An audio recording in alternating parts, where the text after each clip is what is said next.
Olá, seja muito bem-vindo ao segundo episódio do nosso podcast aqui na nossa série especial do podcast Juve Fluir, o podcast da Juve EADM. Você é muito bem-vindo a estar conosco nesse papo para lá de especial, nesse projeto que eu tenho certeza que vem do coração de Deus para o teu coração. É claro que eu não estou só, no nosso segundo episódio eu estou aqui com uma pessoa para lá de especial e eu vou revelar daqui a pouquinho, depois da nossa vinheta.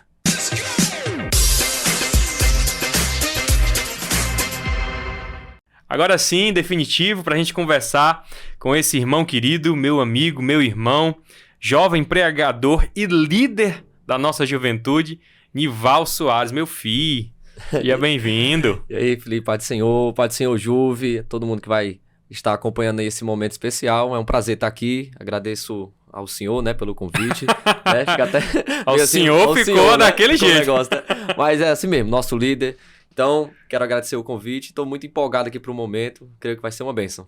E coisa boa, Nival. Nival, você sabe que eu sempre gosto de começar pelo começo. Esse nome vem de onde?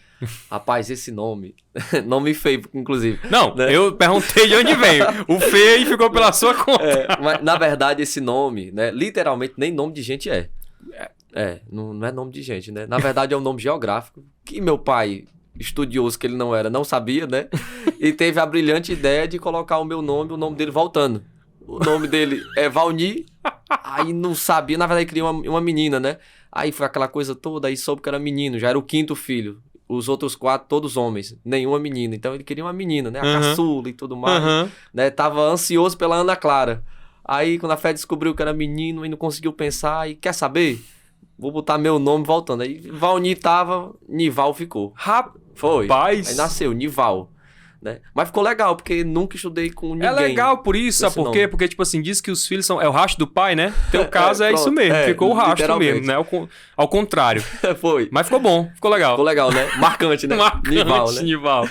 Nival, tu sabe que a nossa conversa aqui, ela é pautada na revelação que dá tema, né? O nosso ano aqui, na nossa juventude, que é a visão do profeta Ezequiel em Ezequiel 47. Lá onde o anjo vem, o guia vem e o conduz a essas águas mais profundas em Deus. E eu gosto sempre de colocar isso porque a gente está buscando isso, histórias e relatos de pessoas que têm experiências profundas com Deus. E é interessante, já começando aí desse ponto, porque quando eu comecei a pensar nessa série especial, junto com, obviamente, a nossa liderança, a gente pensou no formato, não pensamos nos nomes. E aí eu fui buscar o Reni, né, para tratar aqui no episódio de estreia, e lá, pensando na entrevista dele, mas já imaginando a próxima. E me veio o teu nome, Nival, né? Eu fiquei naquela, não, deve ser coisa da minha cabeça. Deixei rolar, nem... Quando foi no final, a conversa fluiu bastante ali, eu fui perguntar a ele quem ele indicaria para estar aqui. E ele pensou em muitos nomes e falou o teu. Eu disse assim, Jesus, é porque era para ser. Era para ser, era pro homem estar aqui. Amém. E aí eu queria te perguntar justamente isso. Como é que foi esse teu começo, assim? Como é que foi o teu lava-pé? Como é que foi o teu início da tua jornada com Deus? Rapaz, assim, eu tive, assim como muitos, né, da nossa juventude aí, do nosso campo, eu nasci e fui criado na igreja, né? Mas a igreja não cresceu em mim quando eu era pequeno já, né? Eu não fui uma criança muito, como é que eu posso dizer? Aquele menino que era uma bênção de verdade, né? Eu era uma bênção no outro sentido, né? Que as irmãs falam, né? Dei muito trabalho na igreja quando pequeno, né? No início da minha adolescência. Dava trabalho demais mesmo, né? A ponto de, quando a professora da escola bíblica chegava na sala, que ela me via meu irmão, via meu primo, ela dizia assim, não, aqui eu não vou dar aula. Meu Deus. Isso deu muito problema na igreja, inclusive na época, com meu pai, com tudo que se envolveu. Mas realmente a gente dava muito trabalho. Só que eu era um caso, como é que eu posso dizer? Um pouco mais complexo, porque além do trabalho que eu dava na igreja, eu tinha um histórico de dizer que tinha medo. E na verdade eu tinha muito medo também dos momentos na igreja, né? Eu tinha muito medo de ver alguém chorando, muito medo de ver alguém falando em línguas. Medo, quando eu falo medo, eu não tô falando que eu achava estranho e ficava no meu cantinho, não. Quando eu via, eu saía da igreja. Meu Deus. Eu dava um jeito de ir pro banheiro, eu dava um jeito de sair. Tinha um amigo meu, um colega da época, né? Isso eu tinha 12, 13 anos de idade. Ele morava vizinho à igreja, né? Aí ele tinha um videogame lá e tal. Eu cansei de sair do culto e jogar videogame e voltava no final. mas justamente pelo medo que eu tinha, né? Tinha uma sala de oração lá na igreja que eu congregava, né? E era a sala com ar-condicionado, eu dizia que tava faltando fôlego, eu dizia... Tudo porque eu tinha um medo muito grande. Mas era assim, tu dá nome a isso dessa forma mesmo. Você tinha medo das experiências sobrenaturais ou da emoção, do momento. E aquilo te impedia. Exatamente. Isso com que idade, Val? Isso com 12, 13 anos, né? Meu Deus, mas pra quem cresceu na igreja, era pra ser algo até comum, natural, né? exatamente. Passei a vida vendo, mas um dia algo mexeu comigo um pouco mais, né? Uma nova liderança assumiu, a liderança de adolescentes da igreja e tal, né? Que eu sempre falo dessa mulher, por onde eu passo, toda vez que eu vou falar da minha história, eu falo dela, né? Para quem teve a experiência de ser liderado por ela, a tão conhecida Tia Gé, né? E assim, quando ela assumiu, né? Ela veio de uma liderança de mulheres, né? De intercessão, de mulher já experiente, para uma liderança de adolescentes. Só que ela chegou com uma visão muito espiritual, né? Ela chegou já fazendo campanha de batismo no Espírito Santo e tudo mais e tal, aquela coisa. Era um grupo muito extenso, né? De adolescentes na igreja, né? Eu não cresci na Assembleia de Deus, né? Eu cresci na Igreja do Evangelho Quadrangular, né? Que é de uma estrutura diferente, que é de uma forma diferente e tal, né? E em termos de número lá, né? É bem maior. Trabalha de uma forma diferente da nossa igreja, inclusive, né? Aí teve um momento que ela fez lá com o pessoal, todo mundo sentiu a presença de Deus e ficou o comentário, né? Rapaz, a mulher isso, a mulher aquilo e tudo mais. E eu fiquei um pouco assim, né? De ir pro culto e tal, porque eu gostava de ir pra brincar, né? O culto de adolescente era um culto à parte, né? Era numa sala lá em cima. Então eu gostava de ir pra brincar e pra curtir. E disseram que ela não deixava, não. Só que até aí ela falou com meu pai e tudo mais, acabou que eu fui, né? E de forma resumida, no dia que eu fui, ela fez um momento lá para as pessoas serem batizadas no Espírito Santo. E aí, meu irmão, eu nunca tinha visto aquilo. A mulher botava a mão na cabeça de uma pessoa, pronto. A pessoa começava a chorar e aquela coisa toda. Na hora, Felipe, surgiu um pânico em mim. Meu Deus. Gigante, um pânico gigante mesmo, que eu vi aquilo e aquilo começou a me dar medo. Eu nunca tinha sentido aquilo antes. E aquilo começou a me dar um medo muito grande. E eu comecei a ficar me coçando de medo, como se fosse uma fobia mesmo. Tô entendendo. Aí meu irmão, que era já mais velho que eu, disse assim, Valdeni, vamos no banheiro. Assim, disse que vai no banheiro comigo e tudo mais, pra ver se deixava eu sair da sala, né? Aí a primeira tia, parece que eu pedi lá, tinha bem 3 na sala, parece que entendeu que eu tava querendo era sair, né?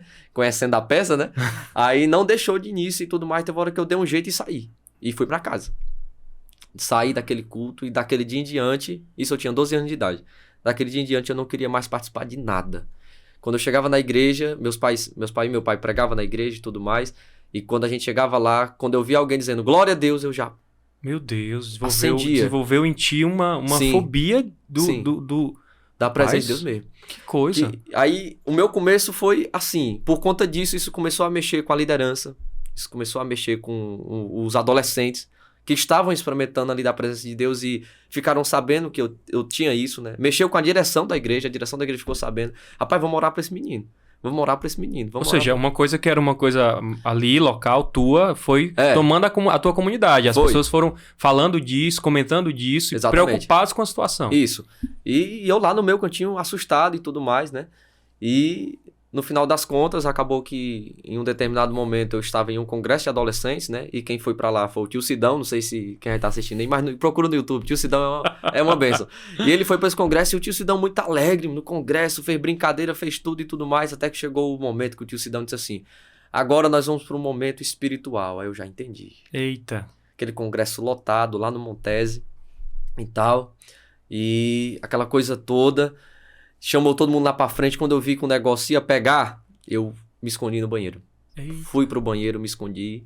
Até que sentiram minha falta, foram me procurar. Meu irmão me achou no banheiro. A tia tá te chamando, não sei o que e tal. Fizeram eu entrar.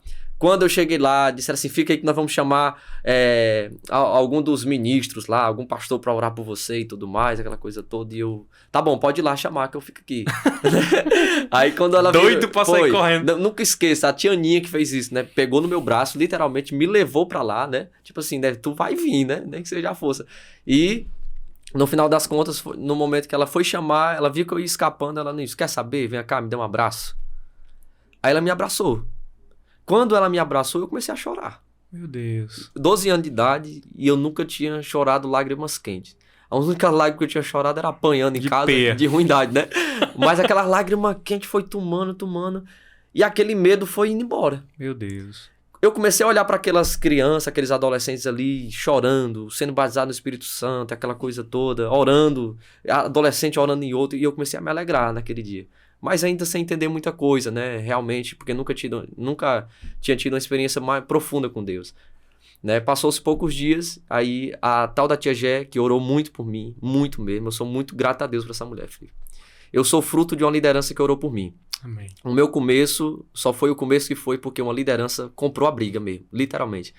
E ela fez uma campanha de batismo no Espírito Santo às quintas-feiras à noite. Eu disse, quer saber, eu vou romper agora de uma vez por todas. Eu precisava do teste, não tinha havido ainda aquele teste, aquela conexão pessoal com um momento como aquele, né? Ou seja, você a princípio percebeu que você lidou com a situação, né? Ali, Sim. naquele abraço, naquela situação, aquilo trouxe uma confiança pra ti e tu decidiu, eu vou mergulhar. Foi exatamente.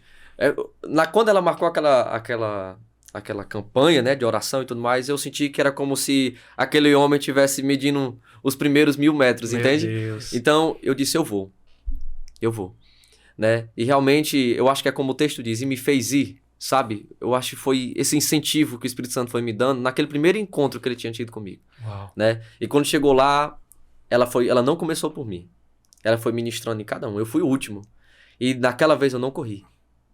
Eu fiquei olhando e eu esperava ansiosamente a minha vez. Mas foi muito interessante, porque quando a tia já chegou... O que era medo virou expectativa. Isso, exatamente. E quando ela chegou em mim, eu nunca esqueço daquela cena, porque ela colocou esse dedo indicador dela nos meus lábios. E ela disse assim, seja batizado no Espírito Santo. Rapaz, me senti como Isaías. Foi mesmo que mandar. Isso, foi. Me senti como Isaías, quando ele disse que o anjo pegou uma brasa, jogou no lábio dele, colocou nos lábios dele ali. Eu senti como se realmente aquilo tivesse acontecendo. Meu Deus. Né? E com 13 anos de idade, eu fui batizado no Espírito Santo.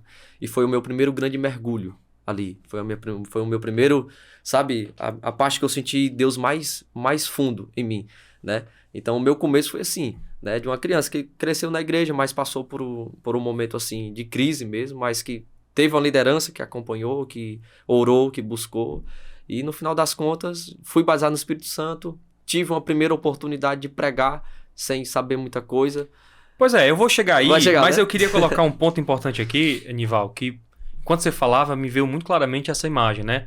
Você muito generosamente, né? E de forma grata, você agradece essa liderança que apostou em você e comprou Sim. essa briga, né? Pela tua vida ali diante de Deus. E é interessante porque você é de casa, você era um menino da igreja, você vem de uma família que estava na igreja, seu pai, né, a sua família como um todo. E muitas das vezes a gente pensa assim, não, para brigar por alguém é aquele cara que não consegue se firmar, é aquele cara que fica lá fora e fica indo e vindo. Só que no teu caso você estava dentro e ainda assim necessitava dessa atenção. Exatamente. E essa liderança fez isso. Ali, num momento decisivo na tua vida, que era o seu a entrada da tua adolescência. E olha só o que foi que aconteceu, né? Fruto desse processo. Então, assim, para quem não sabe, o Nival também é líder, e a gente vai entrar nisso, né? E começou muito jovem. A gente vai começar a falar um pouquinho mais profundamente a respeito disso. Mas eu vou me ater ainda um pouquinho nesse primeiro começo, porque me surpreendeu muito a história, desse medo que vira essa vontade. E esse convite que ele te faz e tu toma essa decisão. Tu acredita que naquele momento também foi de certa forma, tua conversão, Nival? A tua vida mudou a partir daquele momento? Sim, que o Espírito Santo veio? Exatamente. Eu acredito, como diria Luiz Fernando, né? Piamente nisso, né? Acredito piamente. Porque, assim, na verdade, né, pelo fato de ter crescido na igreja, muitos vivem essa realidade, né? Ao crescer na igreja, inclusive esses dias, domingo agora eu estava conversando sobre uma irmã sobre isso lá na congregação, que muitas pessoas que crescem na igreja às vezes têm menos temor do que pessoas que estão vindo lá de fora. Total. Entendeu? Que às vezes naturaliza, né? Eu acho que a coisa ali, não, eu sou profissional desse negócio. Exatamente. E meu pai era líder lá tem um departamento de homens, de mulheres, separado, né? E meu pai era o líder dos homens, minha mãe era o líder do departamento das mulheres. Era uma igreja bem grande, muito bem estruturada e tal. Então, assim, eu cresci aquilo para mim, ir pra igreja para mim era bem normal. Era o afazer do domingo, da quarta, da sexta, né? Então, Mais assim, um compromisso, de certa forma, né? Exatamente. Então, quando eu tive essa experiência com Deus, realmente, a partir dali, o Nival começou a ser crente, entendeu? Meu Deus. O Nival começou a acender uma luz ali, entendeu? E foi uma luz tão intensa que nos demais assuntos aqui, né, a gente vai ter a oportunidade de falar como foi intenso a partir daquele momento, né? De lá pra cá, Felipe, nada mais foi raso. Nada mais foi... Rapaz, vamos ser mais um? Não, nunca mais foi. Nunca mais foi assim. Foi uma experiência incrível. Decisiva. No começo, já. Eu queria... Você fala assim que a gente vai entrar nisso, a gente já vai mergulhar de cabeça, porque realmente o assunto tá fluindo para a glória de Deus. Mas, Nival, eu queria colocar o seguinte, você, eu fico surpreso, você é um cara muito jovem, eu sempre gosto de dizer isso, Uhum. E você começou a liderar muito cedo. Foi. Mas a tua postura, a forma como você se coloca, não é de uma pessoa que tem a idade que você tem. Você parece ser muito mais maduro, inclusive espiritualmente. Aí é onde eu quero entrar já pra gente mergulhar nisso. Sim. Essa decisão de não ser mais um vem daí, desse sentimento de que eu quero acender no outro o que foi aceso em mim. Isso. Me explica um pouquinho. É porque assim, isso vale muito pra quem tá ouvindo aqui, né? E eu coloquei uma coisa no meu coração, Felipe, desde os meus 13 anos de idade. Eu disse, e eu repito isso até hoje, a Deus. Só que eu repetia de uma forma mais louca do que hoje. Hoje, quando a gente vai crescendo, a gente vai amadurecendo, a gente vai lendo mais, estudando mais, e algumas coisas a gente aprende a pisar um pouco mais no freio. Mas eu creio que Deus, ele considera o nosso tempo de inocência, sabe? Total. E eu fazia umas orações muito loucas. Né? Que Deus ouviu da forma dele, da forma certa. Eu posso ter falado da forma errada, né? Mas ele entendeu da forma certa, né? E eu dizia muito a Deus, Senhor, não me deixa ser mais um. Não quero ser. Eu era tão assim que eu dizia assim, eu ia orar, eu fiz uma campanha comigo mesmo toda madrugada, que durou mais de um ano essa campanha. Né? E isso eu tinha de 13 para 14 anos quando eu comecei a fazer isso. E eu dizia toda noite ao Senhor, esperava todo mundo em casa dormir, e eu ia para a sala, e eu dobrava os joelhos, e eu começava a chorar, e eu dizia, Senhor, não me deixa ser comum. Quando alguém sentar do meu lado na sala, ele precisa sentir alguma coisa diferente, eu não aceito. Eu falava, eu não aceito a pessoa pecar em paz perto de mim, que ela se sinta constrangida, que ela se sinta com vergonha. E sabe aquela oração, né, de... Tô entendendo. Cara, entregando tudo e pedindo tudo, né? Exatamente, pedindo tudo e tudo mais. Só que Deus, ele foi realmente cumprindo algumas coisas. Porque eu não fiz isso, não foi só um dia, 2 dias. Não, eu fiz isso meses seguidos, pedindo a mesma coisa. E Deus começou a ouvir. Né? Eu tinha sede de realmente inflamar a vida de outra pessoa. Né? Eu coloquei na minha cabeça que eu era intervenção na vida de quem Deus colocasse na minha frente. Amém. Eu era uma intervenção. Vamos chegar no 9º ano, vamos chegar no 1º ano. A turma que cai na minha sala não vai cair por acaso. Eu coloquei isso na minha cabeça. Se o fulano, o beltrano, o ciclano caiu na minha sala, é porque eles são a minha missão. Eu coloquei isso na minha cabeça e fui pedindo a Deus direção e tudo mais, né? E justamente foi foi quando Deus começou a me dar as experiências mais profundas, né? Foi justamente no meu ambiente escolar. E aí é onde eu quero já te falar, né? Eu te conheci, tive a oportunidade de conhecer ali naquele grupo, né? Vocês são um coletivo de pessoas muito interessantes, você, o Natan, a Beatriz, o Luiz Fernando. E eu conheci, né? Parte do relato dessas pessoas e elas apontam diretamente para ti nesse processo desse Nival evangelista, né? Dentro da escola. Cara, como foi isso? Felipe, tudo começou, né? De uma forma bem involuntária até. Eu mudei de escola, eu estava numa mesma escola desde o 6º ano até o 8º, que lá no bairro é conhecido como a escola do entra bom e sai daquele preço. A minha também era assim. Né? Só que entrava, Não pode... Deixa eu falar, né? Deixa, vai rolar. Quem é escola pública sabe, né? É coisa séria. Pois é. Aí eu estudava nessa escola e lá eu já tinha... Porque assim, eu já tinha um histórico de ser influente. Mas não para as coisas certas. Tá entendendo? Tipo assim, se eu saísse da sala, mais 4, 5 saíam comigo. Se eu puxasse a brincadeira, a sala entrava na brincadeira. Então, os professores tinham muito trabalho comigo por conta disso. Uhum. Porque eu influenciava o restante da sala pra tudo, pra fazer as ruindades, né? Então, assim, aí eu senti, quando eu cheguei no 8º ano, eu senti que eu precisava recomeçar de alguma forma. Aí eu disse assim, mas eu não quero ser covarde de sair daqui agora. Eu preciso ficar aqui mais esse último ano, pelo menos, pra mim poder recomeçar daqui. Entendeu? E eu comecei a mudar o meu comportamento lá e tal, mas eu dava muito trabalho, né? Tinha um problema de brincadeira, né? Aquela coisa de adolescente com negócio de menina e tudo, aquela coisa toda. Então, eu não tinha um exemplo para dar ali. Mas eu fui melhorando pelo menos, tentei melhorar pelo menos o meu comportamento como aluno, né? E até que consegui e tudo mais. E no 9º ano eu mudei de escola. Fui para a escola que impactou minha vida, né? Deus ali me usou, né? E até hoje eu ainda vou lá, né? E me usa ainda de uma forma sobrenatural, que é o poeta Otacílio Colares, né? E ali no Otacílio eu cheguei no 9º ano, né? Quando eu cheguei lá, o Luiz Fernando, o Natanael, aí era o Ezequias, os Milá, faziam um momento de louvor e de pregação da palavra na hora do intervalo. Era algo lá incentivado por uma parte lá da coordenação da escola, que era de um projeto Amor à Vida que tinha lá e tal. E eu fui participar, né? Tudo bem, participei lá, achei legal, muito bom. Já tinha tido aquela experiência que eu te falei, né? Então já tava crente, né? Só que eu não conhecia os meninos. Não sabia quem eles eram, não sabia, né? E eu lá na quadrangular e eles aqui na Assembleia de Deus e tal, aquela coisa toda. E aí era o último ano dele na escola. E o líder dentre eles era o Luiz Fernando, né? Era o que realmente estava com o cajado na mão, posso dizer assim, né? Era o pastor lá da congregação, né?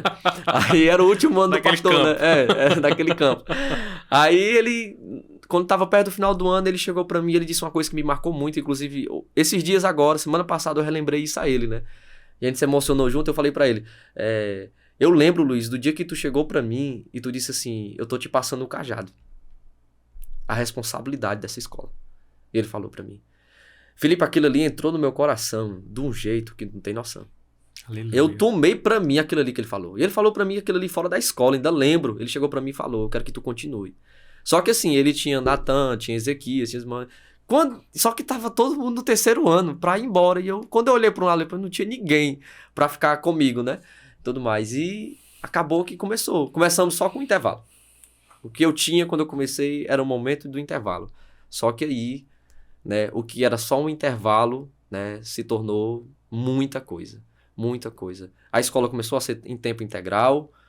Aí veio as disciplinas de eletiva, que era a disciplina onde o aluno podia escolher se ele ia fazer um futsal, uma informática, um vôlei e tudo mais. E no meio disso tudo, Deus nos deu a oportunidade de ter a eletiva de louvor. Não acredito. Foi. Meu Deus. Eram 100 minutos, 2 aulas. Meu Deus do céu. Em uma sala exclusiva pra gente, né? E a coordenação que me procurou para fazer isso, para falar isso, através de um dia que um professor faltou, e eu fui para a sala que o professor tinha faltado lá, né? E lá eu pedi um momento, uma oportunidade a todo mundo, e como eu tinha assim uma certa influência com os alunos, porque assim que começou o 1º ano, eu ganhei para ser presidente do Grêmio da escola, né? Teve aquele debate na frente de todo mundo, então assim, eu tinha uma certa popularidade na escola, né?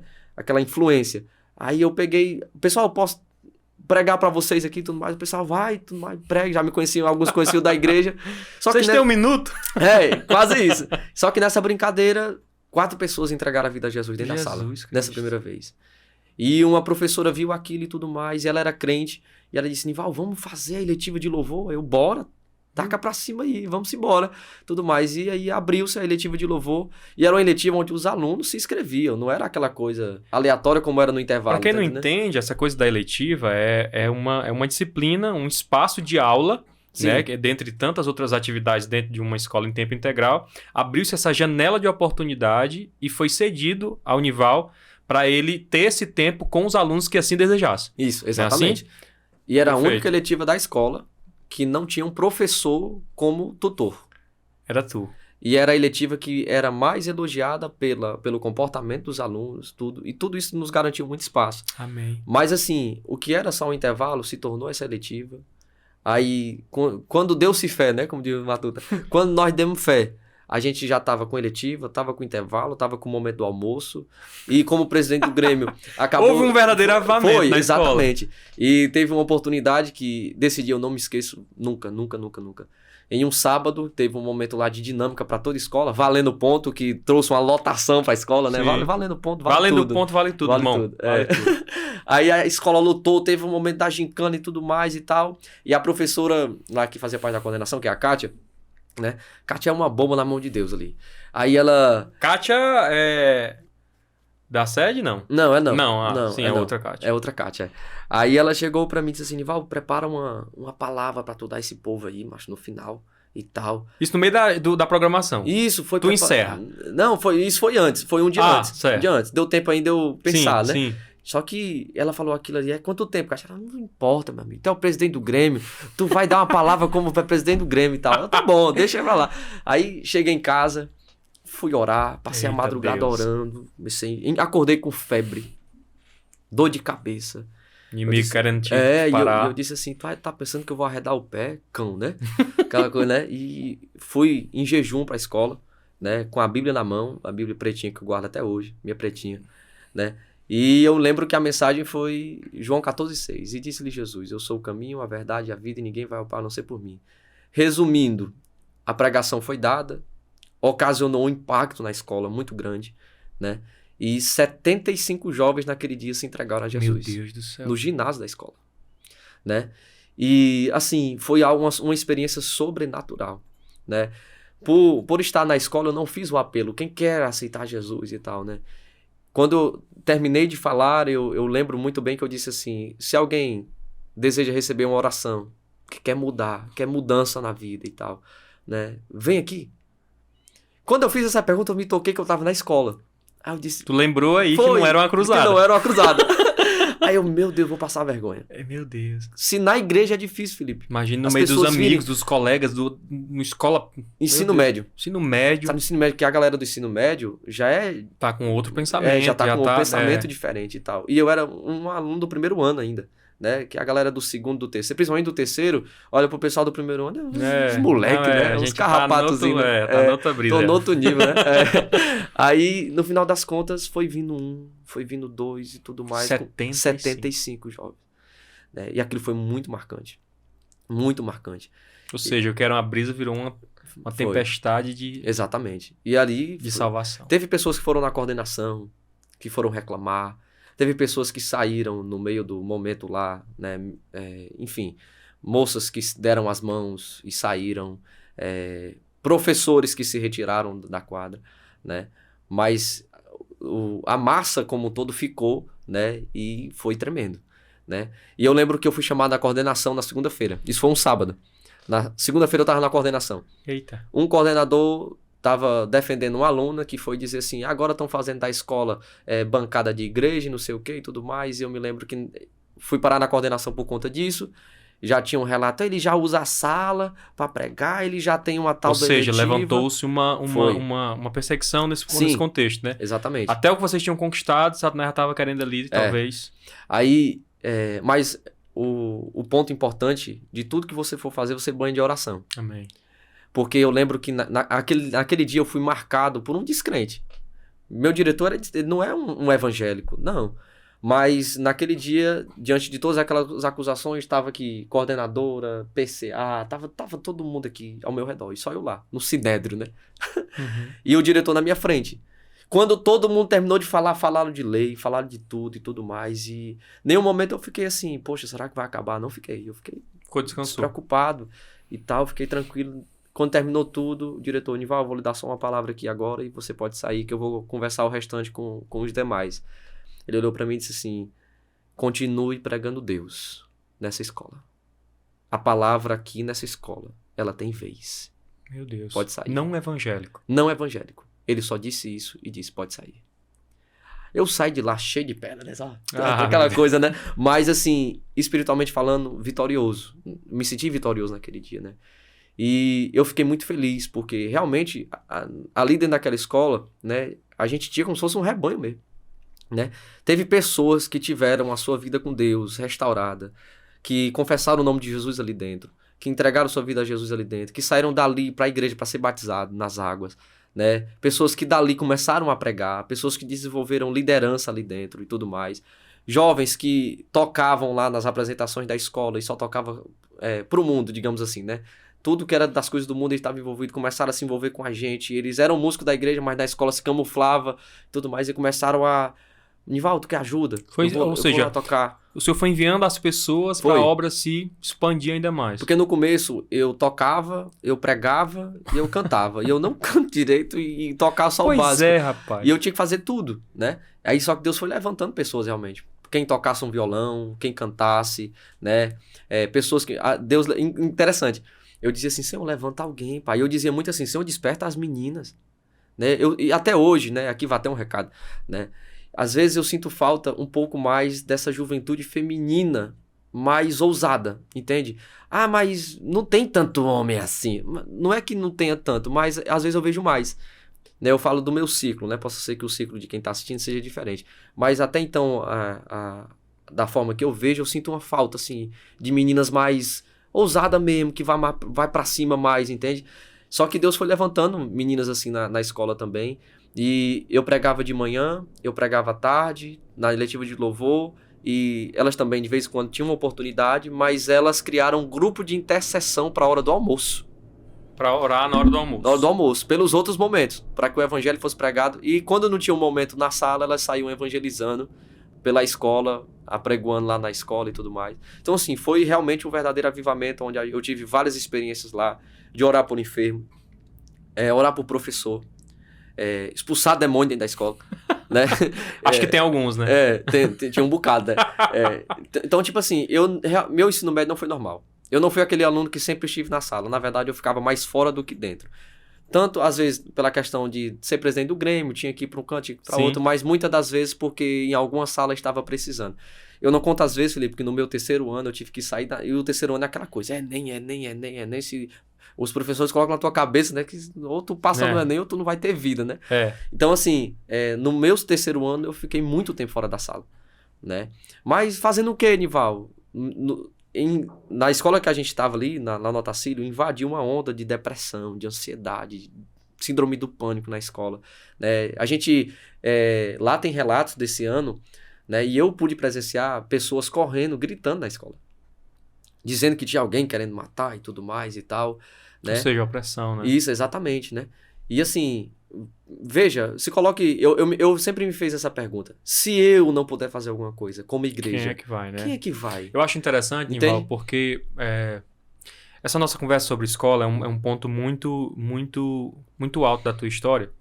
E, para mim, traz várias reflexões importantes para nossa geração. Ali você se formou líder, né? Vivendo dentro do teu tempo, o teu tempo de escola. Sim. É óbvio que a gente tem... as pessoas têm interesses diferentes, né? Mas você tinha uma intenção. O teu interesse era aquele. Era fazer Jesus conhecido naquela escola através da tua vida. E Deus foi te dando isso. Porque Ele diz, pede, eu te darei. Isso, né? Exatamente. Ele diz isso. É o Senhor quem nos afirma essa palavra. Só que tem um ponto importante nisso tudo, que eu acho que vale a pena a gente pontuar aqui, que é talvez uma liderança, né, eclesiástica, bem intencionada, não tem esse espaço dentro de uma escola, né? E não vai haver mesmo, assim. Muito né? difícil. Muito difícil. Mas um jovem cheio do Espírito Santo, aquele ambiente é dele. A escola também é dele. Ele está matriculado lá, né? A escola também é dele. Então, não era uma questão de ser ligado a uma denominação. Seu diretor foi perfeito. Você está autorizado a pregar Deus. Exatamente. Você não estava ali na intenção de falar sobre uma bandeira ou uma denominação. Não, você estava ali encarregado de levar a palavra de Deus. Então, eu acredito, irmãos, que há uma grande verdade naquele texto, naquela frase que diz, que eu não vou me lembrar de quem é o autor, mas pode ser que a gente se recorde e acredite isso depois, mas ele vai falar, né? Pregue o evangelho, se necessário for, use palavras. Então, só a vida desse jovem, quando ela é transformada em Deus, quando ele decide ir mais fundo, como você fez, isso muda. Isso muda o ambiente. Isso faz com que o ambiente ele seja transformado, porque a gente toma posse daquele ambiente só pela presença de um servo, de uma serva de Deus que está ali. Eu fico maravilhado em ouvir isso. Mas assim, só para a gente fechar esse ciclo na escola, né? Uhum. A minha preocupação é a seguinte: e quando isso começou pronto, vou encerrar, vou me formar ali no ensino médio. Como é que foi essa partida, né? Como é que foi esse final desse processo? Né? Houve alguém para ficar lá? E depois, quando você saiu, qual foi o próximo nível, né? Sim, sim. Quando eu tava encerrando, Felipe, no último ano, eu confesso que foi muito doloroso. Muito doloroso. Porque, assim, o trabalho que Deus fez através da nossa vida ali foi muito intenso, né? Muito intenso mesmo, né?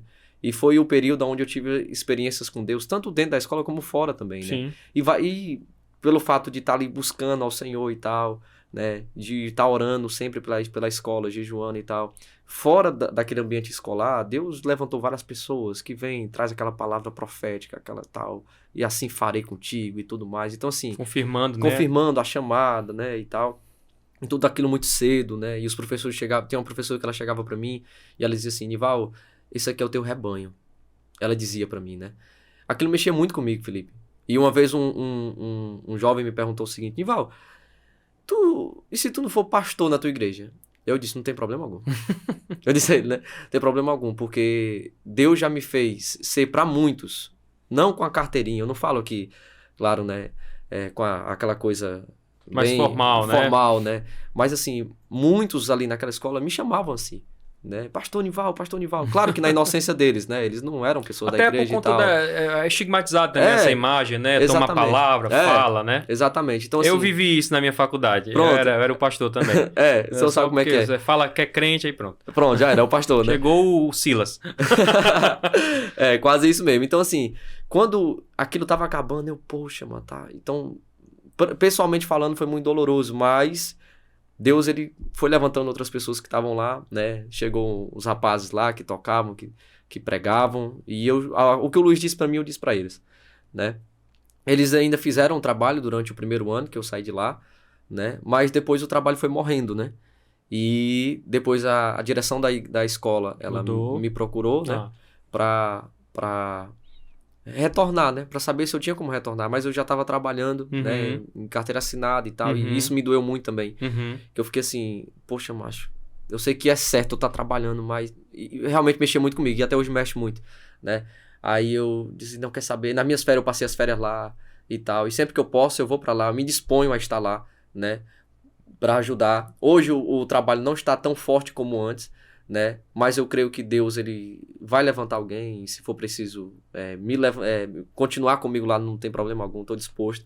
Mas assim, o pós ensino médio foi muito doloroso, aquele primeiro ano. Eu saí em 2019, meu terceiro ano foi em 2019. 2020 para mim foi muito doloroso, porque eu não me acostumei de início, né? Aquilo ali... É porque assim, quando era você... todo dia, entendeu? Pois quando você passa do primeiro pro segundo, você passou de ano. Do segundo pro terceiro, você passou de ano. Do terceiro pra frente, você não passa de ano. Você vira um desempregado, né? Então, você tem que começar a correr atrás. Então, assim, pra ti, isso foi um processo. Foi. Porque você sabia que aquela obra existia, ela estava ali, talvez você sentia parte ainda daquele processo, Sim. mas era uma nova estação que se abria. Administrar isso foi um nível... Foi. Pronto. Eu acho que esse próximo nível já não foi um nível espiritual. Mas já foi até um nível de maturidade que Deus estava me levando. Exatamente. Sabe? E eu confesso, né? E eu não tenho problema algum em assumir isso, que eu tive dificuldade de administrar esse baque que foi pra mim, sabe? De tentar conciliar as coisas, né? Até porque, pelo fato, quando você pega... Nival, tu tava falando aí que ficava pouco dentro da sala, não sei o que, como é que ficou com teus estudos? Pois é um ponto, né? Como é que ficou tal? Você saiu prejudicado? Assim, eu confesso que, claro, poderia ter me saído melhor se eu não tivesse essas obrigações, né? Então, assim, eu acabei que não fui o melhor aluno. Também não fui o pior, mas não fui o melhor que eu sabia. Eu tô entendendo. Você foi, não mediano, mas você foi correto no seu currículo escolar e é isso. Né? Não fui o aluno que entrou na faculdade pública de início. De cara, né? Não foi o aluno que tirou aquela notaça no Enem. Não fui esse aluno, né? E... isso, num determinado momento, quis mexer comigo. Quis me afetar. Eu, poxa, macho, eu me dediquei tanto às pessoas. Esqueci de zelar por isso também aqui de mim, o meu pessoal e tal. Isso mexeu um pouco comigo, sabe? Eu, rapaz, e agora o meu profissional? E eu comecei, e a gente tem que ter muito cuidado com isso, né? Em alguns momentos eu comecei a emprestar meus ouvidos para pessoas erradas, né? Pessoas que foram me dando uma visão mais natural da vida, né? Que às vezes é bom se ouvir, mas essas pessoas me deram de uma forma que eu entrei numa certa... chuva de realidade muito intensa, Foi, né? E me deu uma certa ansiedade, entendeu? Aquilo, né? Poxa, macho... E ficava vindo na minha cabeça, né? De que proveito tem um homem ganhar o mundo todo, vender a sua alma. E eu fiquei naquela, preocupado, porque ainda tenho, né? A vontade de me formar, né? De concluir minha faculdade e tal, aquela coisa toda. Mas, por outro lado, o Espírito Santo parece que me consolava, dizendo assim, meu filho, você fez aquilo que eu te mandei, mas tenha calma e tal. E também teve o ponto de que eu decidi viver algumas outras coisas cedo, né? Exatamente. Casei cedo demais, Exatamente. né? Eu comecei a me relacionar cedo, comecei a liderar cedo. Então, eu estudava o dia todo. Muitas vezes eu saía da escola já para ir para o culto, né? E é interessante porque só a gente ouvir falar, Anival, agora eu entendo de onde vem a maturidade, né? Ela vem de muitas coisas precoces que aconteceram na tua vida. Sim. Tu não se privou disso. Não. Mas que tu aproveitou o máximo da lição de ser tirada daquele momento. E é muito importante isso, porque a palavra que me vem no coração é justamente isso, né? Buscar primeiro o reino de Deus. Eu não estou dizendo para você desconsiderar nada na sua vida que você acha relevante e importante. Não. Mas aonde estiver o teu tesouro, ali estará o teu coração. Eu tenho total convicção que se a gente repetir essa entrevista daqui a 5, 7, 10 anos, a realidade desse momento vai ser outra. Sim. Porque eu digo para você que não vou tomar essa frente, mas na minha vida foi assim também, né? A gente vai cuidando da obra e tudo que a gente coloca na obra, que a gente dedica a nossa vida àquilo, irmão, Deus é galardoador, recompensador e Ele paga e paga bem. Não é por irresponsabilidade, mas é por confiança. A gente faz a nossa parte, Deus faz a dele. Exatamente. E eu vivi isso e vivo isso na pele, Felipe, né? E eu me lembro de quantas e quantas e quantas vezes, dentro da escola, fora dela, com os Jovens em Chamas, né? O Jovens em Chamas é um grupo, tá? De evangelismo e tal que a gente tem. Tem no Instagram, vocês olhem aí, né? E muitas vezes a gente enfrentou coisas bem precoces, né? A gente foi em prostíbulos, né? A gente foi em terreiros, a gente foi em madrugadas no Dragão do Mar, evangelizar nas portas das boates. Tudo isso jovem, 14, 15, 16 anos, né? A gente viveu tudo isso muito cedo, né? Contato com pessoas que têm um vício com crack, a gente evangelizando aquelas pessoas. E quem já teve essa experiência evangelística sabe que são ambientes pesados, espiritualmente falando. Com certeza. São ambientes tensos, né? É importante estar, obviamente, vocês sempre acompanhados com pessoas que pudessem, né? E às vezes a gente ia, uma vez, eu e o Luiz, a gente se tacou, mano, do Santa Maria pro Conjunto Palmeiro. O Luiz Márcio tem um canto lá que é estreito pra nós, e a gente foi só, naquela inocência tal de ir mesmo. E assim, Deus fazia, claro que eu não vou dizer que vá só, não. Claro, não. De forma alguma. A gente fazia pela aquela empolgação, aquela coisa assim que a gente não sabia domar ainda, né? Assim, de saber, olha, é melhor a gente ir acompanhado e tal, né? De uma pessoa mais experiente. Mas não, a gente ia mesmo. Só que isso, querendo ou não, foi nos dando essa experiência, a maturidade e tal, o convívio evangelístico, né? Com missionário, né? Então hoje eu sei, né? Apesar da pouca idade, eu sei o que é evangelizar na rua. Eu sei o que é evangelizar com o microfone na praça. Sei o que é gritar numa esquina, dizendo que Jesus salva. Sei o que é pregar na escola, né? Então, assim, Deus foi me dando contato com todas essas situações, né? E então isso foi nos dando, né, um certo destaque, né? Porque isso também faz parte do ministério. Há um receio muito grande das pessoas dizerem isso hoje, eu não entendo, né? Biblicamente falando, Jesus não tinha problema com isso. Paulo não tinha problema com isso. Quando você vê Paulo era muito sensato. Vai dizer, rapaz, fala o seguinte, tu quer ser um bom crente, um bom cristão? Me imite. Né? Eu acho porque, de alguma forma, ele simplificava o caminho, né? Tipo assim, era um exemplo visual, era um exemplo prático, né? Sim, colocava dessa forma. Exatamente. E hoje a gente, né, tudo tem que ser bem na risca, né? Então, se você fala um negócio desse, me imite, a pessoa, soberbo, né? Né? Mas não é com essa intenção que eu quero, não é esse soar que eu quero deixar. Então, vamos colocar o seguinte, né? Já aqui, infelizmente, caminhando para o final da nossa conversa aqui, que fluiu tanto e que me edificou tanto, eu tenho certeza que quem ficou com a gente até aqui e vai ter que ir até o final aqui com a gente, vai tirar algumas lições preciosas deste testemunho. E quando você se coloca dessa forma, né, eu quero te perguntar justamente isso, né, a pergunta principal aqui, né, para concluir nosso raciocínio. Como, Nival, a nossa geração, um jovem em Deus, ele vai mais fundo? Como fluir, né, na presença de fato? A resposta, Felipe, para mim, né, e por incrível que pareça, eu pensei nessa pergunta, né? Eu imaginei essa pergunta, né? Que você ia fazer essa pergunta. E eu fiquei trabalhando nisso na minha mente, né? Desde que você me convidou para cá, né? E eu só cheguei a uma conclusão. Não se conforme. Seja inconformado. Não importa o que você vai precisar deixar. Não importa o quão radical você vai parecer ser. Não importa. Seja louco mesmo, se for preciso. Hoje, Felipe, eu posso dizer que eu nunca, não tô dizendo que ter é pecado, mas eu nunca tive um Facebook. Eu sou um jovem que eu tenho o Instagram uma semana sim e 2 não. Eu fico com o Instagram uma semana. Desinstalo ele depois de 2 semanas que eu vou ter ele de novo. Por que, Nival, isso? Porque eu sei que toma meu tempo, consome meu tempo. E de alguma forma eu sinto que aquele tempo eu poderia dar a Deus, né? Então, mas isso é radicalismo demais, não importa. Não importa se acham isso. Quem sabe de quão fundo você quer ir é você. Meu Deus. Então, assim, seja louco mesmo. Sabe? É isso que eu digo, Felipe. Louco que eu falo não é louco birobado do juízo, mas é de você tomar... Desesperado por essa presença. De você ser, sabe, aquela pessoa que realmente vai fundo. Enquanto todos estão dormindo nas madrugadas, vai estar orando. Entendeu? Enquanto todo mundo já acorda para ir comprar o pão na padaria, se consagre. Amém. Entendeu? Enquanto muitos se conformam em orar 5 minutos, né? Pegue a chave da igreja. Como diversas vezes eu tive a experiência de fazer isso com os meninos. Pega a chave da igreja, faça chuva ou faça sol. Vai para lá e passa a tarde orando. Convide amigos, esteja próximo de amigos que tenham essa visão. Então, assim, eu acho, Felipe, que um jovem que ele quer ir fundo, que ele quer ir além, ele não pode ser conformado demais, natural demais. Não, vai fundo, mano. Vai fundo. Uma hora Deus ele vai fazer. Deus ele vai te mergulhar. Deus ele vai soprar o teu nome, o teu testemunho, sem você se botar, como diz, né, o cearense. Uhum. Precisa se botar, não. Precisa você dizer, eu sou isso. Não precisa, não. Deus ele vai te mostrando, Deus ele vai te direcionando. Ele vai dizendo, vem. Exatamente. Ele vai te dizendo, vem. Né? E foi assim que aconteceu. Né?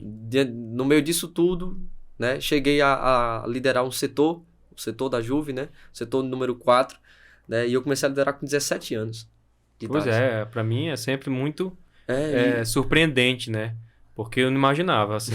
Nessa idade, não. 17 anos. e era substituindo alguém que fez um trabalho excelente, né? E era um presbítero. Era um dirigente de congregação. E saiu ele, entra um jovem solteiro, que eu só estava há 1 ano aqui na IADM, né? E já foi logo de cara isso. E eu estava no meu 3º ano ainda. Então, tinha gente que eu liderava que ainda estava estudando comigo. Então, foram desafios que me testaram muito, né? Mas Deus ele vai trabalhando. No começo eu tive muita dificuldade, né? Tem a imaturidade e tudo mais. E com o tempo você vai ficando com a casca mais grossa, você vai aprendendo a estratégia. Eu me preocupava muito com a quantidade. Tudo que eu fazia, não, pra mim tinha que ter muita gente. Tinha que né, ter aquela massa participando. Hoje, não, a gente fez uma tarde de avivamento agora no sábado, que foi algo tremendo e tudo mais, né? Só que assim, foi quem vai. Foi quem vai. Eu coloquei isso na minha vida, meu amigo, vai quem vai. Vai os inconformados. Vai os inconformados. Vai quem tá fugindo da normalidade, entendeu? Então, assim, né, quem foge da normalidade vai viver o sobrenatural. Agora, quem não foge da normalidade, Poxa, eu fica aqui uma crítica construtiva. Se você quer ser cheio de Deus, se você quer ser um jovem diferenciado mesmo, poxa, mano, vê se tu desconecta alguma coisa. Tem jovem que ele quer ter muito tempo com Deus, mas ele tem todas as redes sociais possíveis. Ele tem todos os canais de séries e filmes possíveis. Aquilo vai tomar tempo dele. Não adianta. Eu não tô falando aqui que de ter e você evitar. É você realmente não ter. É administrar. Administrar de alguma forma. E priorizar, né? Jesus, ele não era, Felipe, e não é ainda. Ele não é conivente, nem ele sabe, amigo do pecado. Jesus não é amigável com o pecado. Mateus 5:29, Jesus é muito claro. Olha, se o teu olho te faz pecar, teu olho direito faz pecar, faz o seguinte, arranca, joga fora. É um momento onde ele é radical. Ele é radical. Com o pecado. E radical tem a ver com ter raízes. Uhum. De você estar muito bem enraizado. Então, perceba aquilo que te afasta de alguma forma e arranca logo, meu amigo. Seja um namoro. Não negocia. Não negocia. Não seja tranquilo. Sabe? Seja revoltado com o pecado. Seja aquela pessoa que é cri-cri mesmo. Quantas vezes eu já não ouvi, né, de pessoas que estão próximas a mim, assim, Nival, às vezes eu penso que tu é um pouco fanático, radical demais e tal. E muitas das vezes eu fui refletir, Senhor, não me deixe ser assim. Se eu estiver sendo, não me deixe ser. Mas se é só por uma questão de crítica de quem quer ser normal demais, Senhor, me faz ser mais ainda, né? Me fazia ainda mais fundo. Ainda mais fundo, né? Uma vez eu fiquei triste porque alguém chegou pra mim e disse assim, tu só quer ser santo. E eu fiquei triste com aquilo, eu fui procurar, né, a direção da igreja, eu perguntei, e eu falei, né, pra uma irmã lá, eu falei assim, ô irmã, fulano de tal disse que eu quero ser santo demais e aquilo mexeu comigo. Ela olhou pra mim e disse assim, e se tu não for de ser santo, vai ser o quê, menino? Quando ela disse aquilo pra mim daquela forma, dessa forma bruta, aquilo, sabe? Fomos chamados pra isso. Quebrou, né, o meu coração de um santos. Jeito, né? Quebrou o meu coração de um jeito assim. Eu disse, mesmo. Quer saber, meu amigo? Né? Amém. Não importa. Então, assim, foi assim, né? Com esse jeito, né? Mais radical de ser, que Deus ele foi me usando, foi, né, me levando para pregar dentro da igreja, fora da igreja, liderando e tudo mais. Né? Já me senti muito sobrecarregado e tudo mais. É um momento de dificuldade porque você quer ter um tempo para você, para os seus sonhos, para os seus projetos e tudo mais, né? Mas existem chamados específicos, né? E Deus ele vai confirmando isso. Então, na verdade, Felipe, dos meus 12, 13 anos para cá, minha vida foi só eu, Jesus, né? Tive os meus erros. Quando eu falo assim, os irmãos não vão pensar que minha vida foi perfeita, um jovem perfeito. Não fui um jovem perfeito. Tive as minhas precipitações, tive os meus problemas, né, com meninas, aquela coisinha que todo jovem tem, né, e tal, que é difícil administrar, mas nunca nada que pudesse manchar aquilo que Deus tinha na minha vida, né? Amém. Então, assim, hoje, graças a Deus, né, tenho 21, tô casado, esperando um filho. Pois é. Né? Papai do ano. Tudo muito rápido, né? Mas tudo mostrando aquilo que Deus realmente já tinha preparado, né? Antes de casar, Deus já tinha falado, vou mandar aí uma alegria para vocês. E Deus, através da vida da pessoa que estava ali dando aquela palavra profética, Deus aquela pessoa que era um homem, né? Disse assim, chamou uma mulher e disse assim, toca aqui na barriga dela, né? Com a minha esposa, né? Disse assim, nisso antes da gente casar, um mês antes do nosso casamento. Aí ele olhou para ela e disse assim, Deus está te enviando uma alegria muito grande, e breve vai chegar. Jesus Cristo. Pô, acabamos com um mês de casado, ela engravidou. É forte, viu? Coisa assim, quando ela engravidou, fomos pra uma vigília. Uma vigília que a gente fez lá com a Juve, lá da nossa igreja e tudo mais. Chegamos lá na vigília, veio um pregador que não conhecia a gente, assim, já tinha visto a gente, mas ele não conhece a gente de conviver, de saber de nada e tal. Né? E a barriga da minha esposa ainda não tá grande que possa ver e tudo mais. Quando eu acaba pregando e tal, do nada ele olhou pra mim e disse assim, ei, tu vai ser pai. E eu apontou pra ele assim, tu vai ser mãe. Porque ele vai ser pai. E ele disse assim, e vai ser profeta. Eita Deus. Na minha casa e tudo mais. Então, assim, né, aquilo, isso me alegrou muito. Eu me lembrei do texto, do texto dos vizinhos, né, de João, assim, e o que há de ser desse menino, né? Exatamente. Exatamente. Que Deus possa realmente direcionar nesse processo todo. Nival, eu fico extremamente feliz e grato ao Senhor pela sua vida e pela sua vinda aqui para dividir conosco a tua trajetória tão profunda e que tá só começando, cara, que é a melhor parte. É a melhor parte, assim. Eu olho para você e fico pensando, Deus, tu realmente o separou para esse processo. E mais maravilhoso ainda é ver na sua boca uma palavra de confiança e de vontade para que outras pessoas também vivam esse sobrenatural de forma natural, né? Dentro da sua vida, né? Na sua vida regular, vamos colocar assim, no seu trabalho, no seu colégio, na sua rua, né? Apenas deixar fluir de fato a chamada. Nós somos chamados para isso. Isso. E eu fico muito, muito honrado mesmo de saber que nós podemos contar com testemunhos como o seu, né? Para nos despertar nesse tempo. Eu queria ter todo o tempo do mundo, porque ainda era só o começo, ainda ia entrar em tantas coisas. Mas é bom, como diria meu amigo, meu irmão, o presbítero Luiz Fernando, é melhor deixar com sede do que matar afogado. Quem sabe a gente não tem uma parte 2 numa segunda temporada. Exatamente. Mas, Nival, eu queria, antes de encerrar, perguntar para você, né, o que eu perguntei pro Reni e acabou que deu certo. Eu não prometo que sempre vai dar certo, né?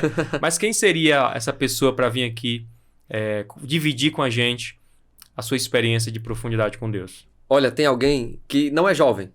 Ele não é jovem, tá? Mas é alguém que eu tive a experiência de ser dirigido por ele, né? E, assim, é alguém que passou pelo ambiente da universidade. Já é um ambiente até mais mais um pouco tenso, né? E ele passou no ambiente da universidade já sendo pai, servindo a Deus, né? A sua juventude. E assim, ele pode contar mais se ele chegar a vir, realmente, né? Mas presbítero Orisvaldo Inácio, né? Todo mundo conhece aí por ser aquele que prega e toma muita água, né? Bebe água, né? Mas, assim, realmente é um homem, ele é professor, né? Tem um convívio com jovens, né, também.